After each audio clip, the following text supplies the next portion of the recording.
The bank just told you you're approved for $400,000. It feels like a green light.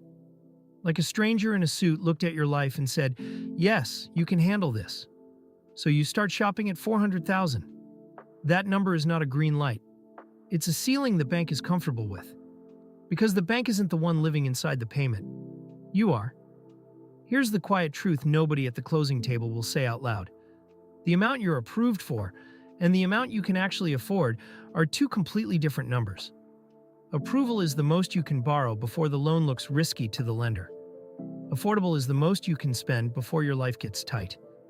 The bank optimizes for the first one. You have to figure out the second one yourself. And the gap between them is where people get trapped. They stretch to the approval number, the house looks beautiful, and then daycare, a car repair, and a slow month at work all land in the same week, and suddenly the dream home is the reason there's nothing left over. House poor, approved on paper, broke in real life. The good news, there's a simple decades-old rule that hands you your real number in about 2 minutes of math. It's called the 28-36 rule. Today we'll turn your salary into a housing ceiling, back that into an actual price range, and show you why aiming below the max is the smartest move you can make. No hype, just the mechanics. Before we touch your salary, you need the two numbers the whole system runs on. They're both ratios. Your monthly debt compared to your monthly income, and lenders call them your debt-to-income ratio, or DTI. The 28-36 rule is just two of these ratios stacked together. First number, 28. This is the front-end ratio. It says no more than 28% of your gross monthly income, your pay before taxes come out, should go to housing. And housing here doesn't mean just the mortgage. It means the full cost of the roof, the loan payment, property taxes, homeowner's insurance, and any HOA dues. The whole thing capped at 28%. Second number, 36. This is the back-end ratio. No more than 36% of that same gross income should go to all your debt combined. Housing plus everything else. Your car loan, student loans, minimum credit card payments, child support. Add it all up, and the total stays under 36. See how they work together? 28 is the box for the house. 36 is the box for your entire debt life. The 8 points between them is the room left for every other payment you owe. If you've already got a big car loan eating that space, your housing budget has to shrink to keep the total under 36. The two ratios talk to each other. Why these numbers? They're a long-standing lending guideline, a rough line where, historically, borrowers can carry the debt and still live. It's a rule of thumb, not a law and not a lender requirement. Lenders will go higher. We'll get to why that's a trap. But 28-36 is the sane starting point. Gross income in, 2% out. Now let's run your salary through it. Now the part you can actually do on your phone. We're going to turn a salary into a monthly housing ceiling, the most you should ever spend on the roof each month.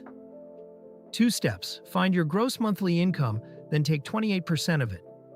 Let's walk 3 income bands so you can find yourself. Start at $60,000 a year. Divide by 12 and your gross monthly income is $5,000. 28% of $5,000 is $1,400. That's your housing ceiling. The full payment, taxes, and insurance included should stay around $1,400 a month.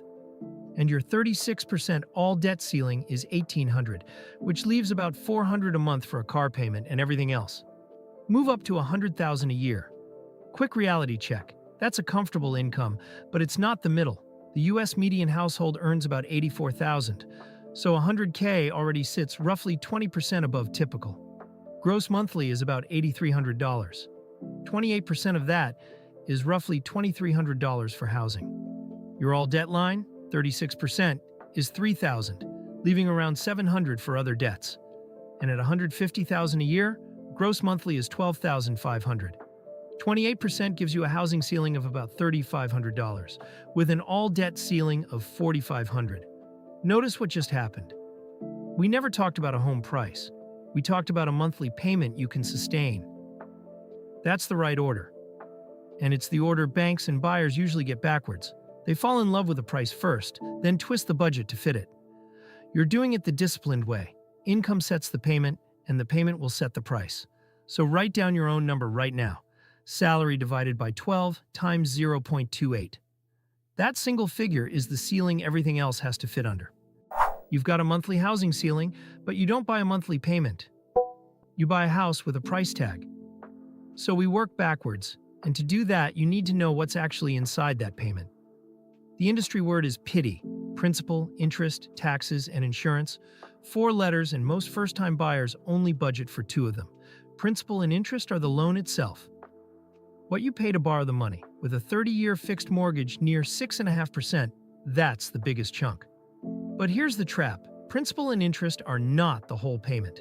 Taxes and insurance ride along, usually collected in the same monthly bill through an escrow account. Let's run the $100,000 earner, whose housing ceiling we found was about $2,300 a month. Out of that, you carve out property tax. Nationally, that runs around 1% of the home's value a year, though it ranges from roughly 1/3% to nearly 2% depending on your state. Plus homeowners insurance, which now averages somewhere around $2,500 a year, a bit over $200 a month. Those two alone can eat $400 to $500 of your ceiling before you've paid a dime of the actual loan.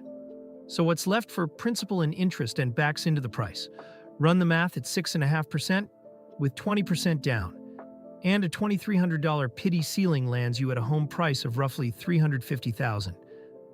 Not $400, the taxes and insurance quietly knock the price down. One honest footnote: that example assumes 20% down. Put less than 20 down, and there's a fifth cost, PMI, mortgage insurance, that rides on top every month until you hit 20% equity, which pushes your affordable price below $350. So always price the full payment, not just the loan, every month for as long as you own it. So if the rule says about $350,000, why did the bank say $400? Because the bank is answering a different question than you are. The bank asks, what's the most this person can repay without defaulting? You should be asking, what's the most I can spend and still have a life? Those produce very different numbers. Here's the mechanism. The 2836 rule is a guideline, not a hard limit. Lenders routinely approve well past it. A conventional loan run through automated underwriting can stretch your total debt ratio up toward 43, 45, even 50% of gross income. FHA loans can go higher still. So the bank isn't using 28 for housing. It's quietly using a bigger number, which is exactly how a $100,000 earner gets approved for a $400,000 house, a payment closer to 31% of gross instead of 28. But look at what the lender's math leaves out. It does not count daycare, which can run $1,000+ a month per kid and never shows up on a credit report. It does not count retirement savings, the money you should be putting away for your future self. It ignores groceries, commuting, medical bills, a leaking water heater, the slow season at work.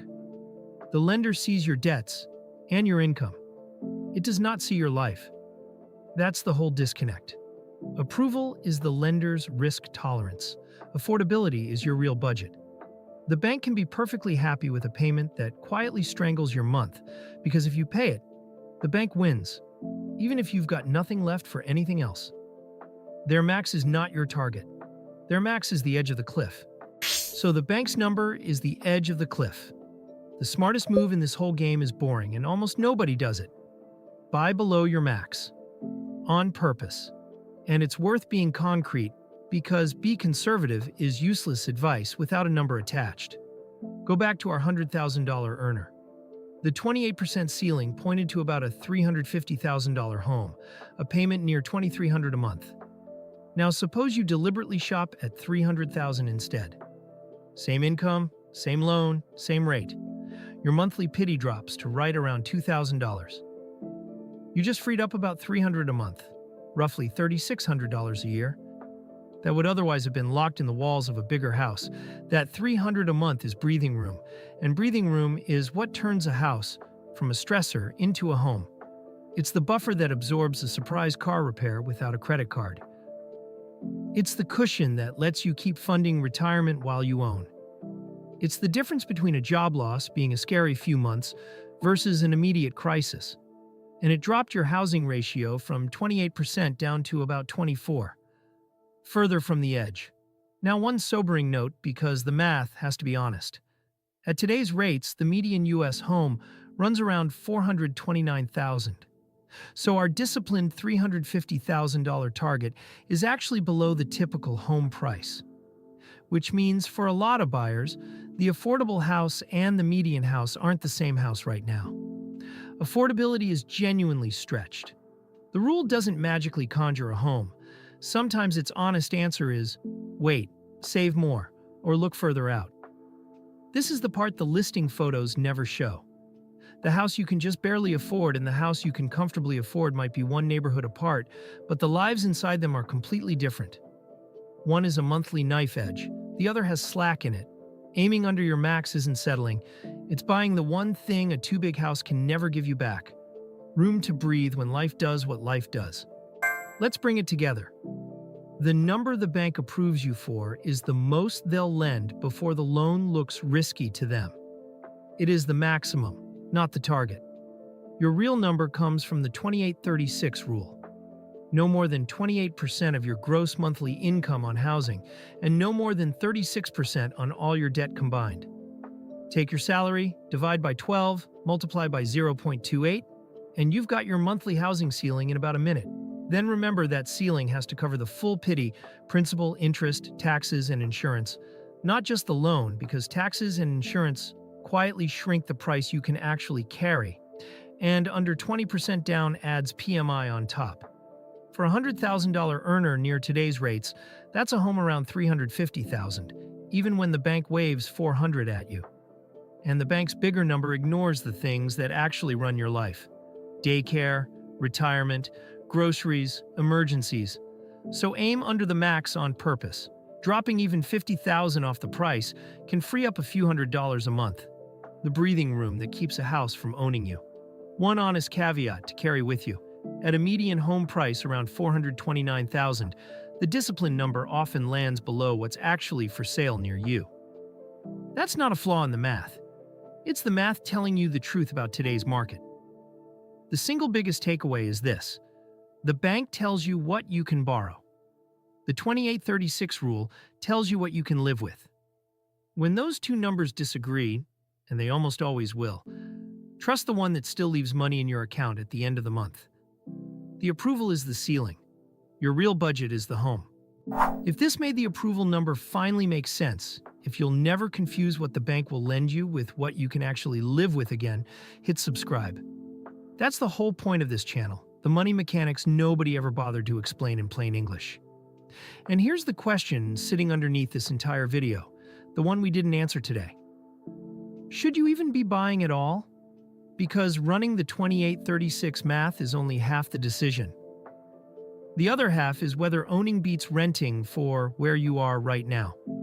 That's exactly where we're going next, in video 10, renting versus buying, and why the renting is throwing money away line is mostly a myth.